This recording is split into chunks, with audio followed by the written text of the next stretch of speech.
ब्रह्म मुहूर्त में प्रैक्टिस के लिए जाते हुए पुलिस वालों की लाश देखकर हेल्पलाइन नंबर पर इत्तला करता है। लेकिन उसे नहीं पता था कि पुलिस के संपर्क में आना उसके लिए कितना महंगा पड़ सकता है। पुलिस ने दिन भर उससे पूछताछ के लिए साथ रखा और दोबारा मुकेश जब घर जा रहा होता है तो एक बखेड़े में फंस जाता है। कोई पुलिस वाला उससे मदद मांगता हुआ उसके स्कूटर के पीछे बैठ जाता है, लेकिन अचानक स्कूटर चलाते हुए उसने रियर व्यू में देखा कि पीछे बैठे पुलिसकर्मी का सर धड़ से अलग है। मुकेश अपने स्कूटर पर बिना सर वाले पुलिस को बिठाए हुए अंधाधुंध ड्राइव किए जा रहा था। ऐसा लग रहा था जैसे मुकेश सुनसान सड़क पे यमराज को पीछे बिठाए भाग रहा हो। यह खौफनाक मंजर देख लगा कि मुकेश की सांसें भी वहीं सदमे से थम जाएंगी, और वाकई में उसकी सांस अटक गई थी। ये देखकर डर से उसकी ऐसी हालत हो गई कि वह न तो स्कूटर रोक पा रहा था और न पीछे बैठे पुलिसकर्मी को नीचे गिरा पा रहा था। ऐसी स्थिति में शायद किसी भी इंसान का विवेक काम करना बंद कर देगा, और वही मुकेश के साथ हो रहा था। मुकेश अपने नसीब को कोसते हुए स्कूटर भगाता रहता है। क्या करूं ये भगवान, ये सब मेरे साथ क्यों हो रहा है? मन में खुद से ये सब कहता हुआ मुकेश आखिर कुछ दूर जाने के बाद हिम्मत करके स्कूटर की स्पीड कम करता है और फिर ब्रेक लगाता है। स्कूटर दाहिनी तरफ झुकाकर धीरे से एक दो बार स्कूटर को झटका देता है।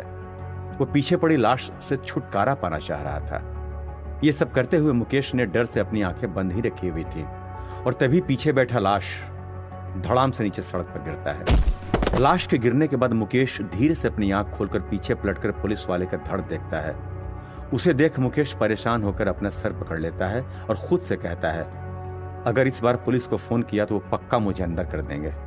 लेकिन ये क्या चक्कर है, कुछ समझ नहीं आ रहा। इसके पहले कि कोई मुझे यहां देख ले, मुझे निकलना चाहिए।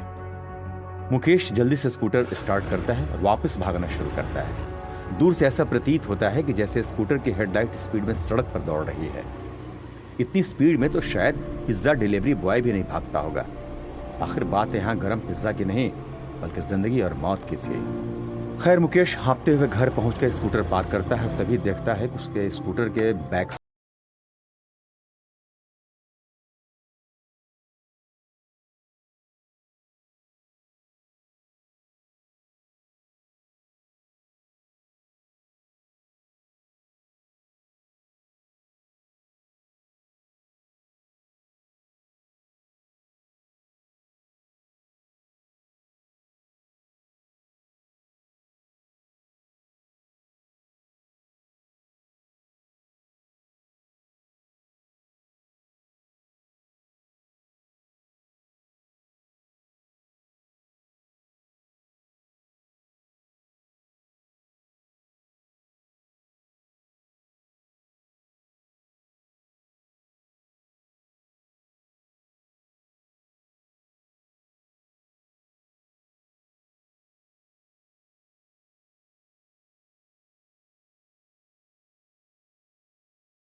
के कमरे की तरफ देखता रहता है।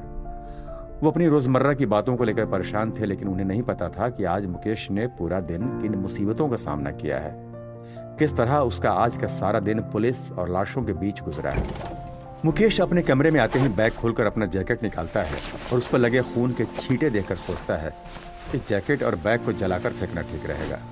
लेकिन ये कैसे मुमकिन है कि पीछे बैठे पुलिस वाले का सर अचानक उसके धड़ से अलग हो गया। उसे कुछ समझ नहीं आता। जैकेट को वापस उसी बैग में रखकर बंद कर देता है। मुकेश पानी पीकर बिस्तर पर लेटता है और सोने की लाख कोशिश करता है, लेकिन उसकी आंखों से वो भयानक दृश्य नहीं जा रहा है। बार बार उसे कमरे के अंदर भी पुलिस वाले का कटा हुआ सर नजर आ रहा है। वो उठकर अपना सर पकड़ लेता है और डर से बैठ जाता है। कि तभी उसके फोन की घंटी बजने लगती है। वो पलटकर बिस्तर पर रखे फोन की तरफ देखता है। फोन उसके गर्लफ्रेंड मिताली का है। एक पल के लिए वो फोन उठाने में हिचकिचाता है, लेकिन अंततः फोन उठा ही लेता है और धीरे से कहता है, हेलो। लेकिन दूसरी तरफ मिताली आगे कुछ सुने बिना ही उस पर बरस पड़ती है और कहती है, ये क्या बदतमीजी है? बहुत हीरो समझते हो खुद को? अगर बात नहीं करनी है तो बता दो। मुकेश परेशान उसे समझाने की कोशिश करता हुआ कहता है, ऐसी कोई बात नहीं है मिताली। ऐसी बात नहीं है तो सारा दिन कहाँ गायब थे? मैंने कितनी बार मैसेज किया, कितनी बार कॉल किया, लेकिन तुमने एक बार रिप्लाई तक करना जरूरी नहीं समझा। तुम में और दूसरे लड़कों में कोई फर्क नहीं है। तुम लड़कों की जात ही कुछ ऐसी होती है। लड़की ने हाँ कर दिया मतलब वो तो दासी हो गई अपनी। मिताली मुकेश को कुछ कहने का मौका दिए बगैर एक सांस में सब कह जाती है। मुकेश अभी भी घबराया हुआ है और उसे डरी हुई आवाज में कहता है, मिताली मैं बहुत परेशान हूं, बस ये समझ लो आज मेरी जिंदगी का आखिरी दिन था। ये सुनते ही एक पल में मिताली का गुस्सा चिंता में बदल जाता है और वो मुकेश से झूठे गुस्से में कहती है, शट अप, कुछ भी बकवास मत करो। ऐसा क्या हुआ? मिताली, आज जब सुबह मैं, इससे पहले कि मुकेश अपनी बात पूरी कर पाता, मिताली फिर उसकी बात काटते हुए उससे शिकायत करने लग जाती है। अगर ऐसी बात थी तो तुमने फोन क्यों नहीं उठाया? मुझे कैसे पता लगेगा कि तुम्हारे साथ क्या हो रहा है? अगर तुम मेरी जरा भी केयर करते तो मुझे जरूर बताते। मिताली, मैं सिर्फ तुम्हें ही यह बात बता रहा हूं। दिन भर इसलिए नहीं बताया क्योंकि मैं बताने की हालत में नहीं था और मैं अभी घर आया हूं और मेरे सर में बहुत दर्द हो रहा है, लेकिन मेरा तुमसे मिलना बहुत जरूरी है। क्या तुम मुझसे सुबह मिल सकती हो? मैं तुम्हें सारी बात बताऊंगा। मुकेश प्यार से समझाते हुए मिताली से कहता है। मिताली कुछ सोचने के बाद कहती है, हाँ ठीक है, सुबह मिलती हूं, और एक सरदर्द की गोली ले लो, आराम से सो पाओगे। ले लूंगा, मुकेश उससे कहता है। मिताली का गुस्सा अब शांत हो गया और वो बड़े प्यार से उससे कहती है, गुड नाइट, तुम्हें कुछ नहीं होगा और तुम क्रिकेट टीम में जरूर सिलेक्ट होगे। ये सुनकर तो मानो जैसे मुकेश के दिन भर की सारी परेशानी दूर हो गई। उसके चेहरे पर एक हल्की सी मुस्कान आ गई और वो भी प्यार से जवाब में कहता है, थैंक यू, गुड नाइट। बात खत्म करने के बाद मुकेश फोन रखता है और वापस गहरी सोच में डूब जाता है। वो खुद से बातें करते हुए कहता है, जैकेट और बैग दोनों सुबह होने से पहले ही जला देता हूं। पुलिस को जरा भी शक हुआ तो वो कभी भी टपक सकती है। उन्होंने सारा डिटेल भी नोट कर लिया है। इसी सोच में वो वापस उठकर मेज के ड्रॉर से सिरदर्द की एक गोली निकाल कर खाता है, फिर दबे पांव अपने कमरे के दरवाजे तक आता है। बड़ी ही सावधानी से धीरे धीरे दरवाजा खोलता है, लेकिन फिर भी दरवाजे से आवाज आ ही जाती है। आवाज सुनकर वो थोड़ा डर जाता है, लेकिन बड़ी सतर्कता से नजर घुमाकर बाहर चारों तरफ देखता है। वो इस बात से संतुष्ट होना चाहता है कि कहीं उसके भैया भाभी जगह तो नहीं है। उसे आसपास कोई नजर नहीं आता है। वहीं रात के सन्नाटे में देखते हैं पुलिसकर्मी का कटा हुआ सर रोड पर पड़ा हुआ है। वो काली बिल्ली चमकीली आंखों से उस पड़े हुए सर को घूर रही है। आसपास अजीबोगरीब आवाजें आ रही हैं। देर रात के कारण शायद किसी ने उस सर को अभी तक देखा नहीं हो, और अगर देखा भी हो तो वहां से भागना ही बेहतर समझा होगा। दूसरी तरफ मुकेश सावधानी से अपना बैग लेकर किचन की तरफ आता है और वहां केरोसिन का डब्बा ढूंढना शुरू करता है। काफी तलाशने के बाद भी उसे केरोसिन घर में नहीं मिलता। आज के आधुनिक युग में अधिकांश घरों में गैस पे खाना बनने लगा है, इसलिए केरोसिन का हर घर में पाया जाना मुश्किल सा हो गया है। केरोसिन तो कहीं नजर नहीं आ रहा, और कोई ऑप्शन देखना पड़ेगा। यह सोचता हुआ मुकेश किचन से बाहर चला जाता है। दबे पांव चलते हुए घर के मेन दरवाजे के पास आता है। भैया भाभी के कमरे की तरफ नजर दौड़ाता है, लेकिन कोई नजर नहीं आता है। मुकेश धीरे धीरे घर का दरवाजा खोलकर बाहर निकलता है और जल्दी से अपने स्कूटर के पास जाता है। स्कूटर के तेल की टंकी को खोलकर एक पाइप अंदर डालता है। पाइप को मुंह में लेकर अंदर की तरफ सांस खींचता है। तेल जैसे ही टंकी से पाइप के जरिए बाहर आने लगता, मुकेश पाइप को एक बोतल में डाल देता है। कुछ ही देर में बोतल पेट्रोल से भर जाता है। उसके बाद मुकेश अपना बैग लेकर घर से थोड़ी दूर जाता है। वो जगह भी थोड़ी सुनसान ही थी।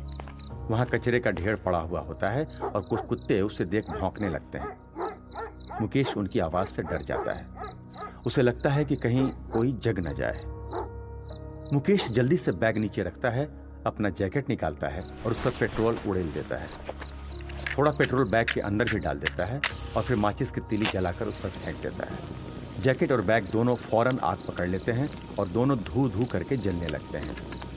मुकेश वहां खड़ा आग की लपटों को देखता रहता है कुछ देर बाद उसे लगता है कि उसे वापस अपने कमरे में अंदर चले जाना चाहिए, क्योंकि इतनी रात गए अगर उसे कोई यहाँ देखेगा तो बात बिगड़ सकती है। मुकेश घर जाने के लिए जैसे ही पीछे पलटता है उसे लगता है कि कोई बड़ी तेजी से एक दीवार के पीछे छुप गया हो। क्या कोई उसका पीछा कर रहा था? क्या कोई है जो उस पर नजर रख रहा है? इतनी रात को कौन हो सकता है यहाँ? मुकेश के मन में ऐसे हजारों सवालों ने दस्तक देना शुरू कर दिया। वो डरते हुए उस दीवार की तरफ कदम बढ़ाता है और उधर चलने लगता है। आखिर में डरते हुए वहां पहुंचकर दीवार के दूसरी तरफ देखता है, लेकिन कोई उसे नजर नहीं आता है। शायद ये मेरे मन का वहम है। यही सोचकर वो वापस पलटकर अपने घर की तरफ चल देता है। घर के अंदर आते ही देखता है कि उसकी भाभी सामने हॉल में खड़ी है और उसे शक की निगाहों से घूर रही है। कविता को देखते ही मुकेश घबरा जाता है और कांपते हुए उससे कहता है, अरे भाभी, आप अभी तक सोई नहीं हैं? लेकिन कविता गंभीर आवाज में उससे पूछ बैठती है, मेरी छोड़ो, अपनी बताओ। दिन भर घर में बाहर रहने के बाद फिर भी इतनी रात को वापस क्या करने गए थे, वो भी आधी रात को? मुकेश को समझ नहीं आता कि वो क्या कहे, लेकिन फिर भी बहाना बनाते हुए कहता है, कुछ नहीं, बस कुछ घुटन सी हो रही थी अंदर। अब नींद आने लगी तो अंदर आ गया हूं। चलिए आप भी सो जाइए। ये कहते हुए मुकेश अपने कमरे की तरफ चल देता है। लेकिन कविता का शक और भी गहरा गया था। वो घर के दरवाजे के पास खड़ी होकर बाहर जल रही आग की तरफ देखती है और खुद से कहती है, कुछ तो कांड किया है इसने। क्या उसकी भाभी को मुकेश का राज पता चल जाएगा? और क्या राज पता लगने के बाद वो मुकेश की बात पर विश्वास करेगी, या मुकेश पर वापस कोई नया वज्र गिरने वाला है? ऐसे और भी सवालों का जवाब जानने के लिए सुनते रहिए रोड नंबर 12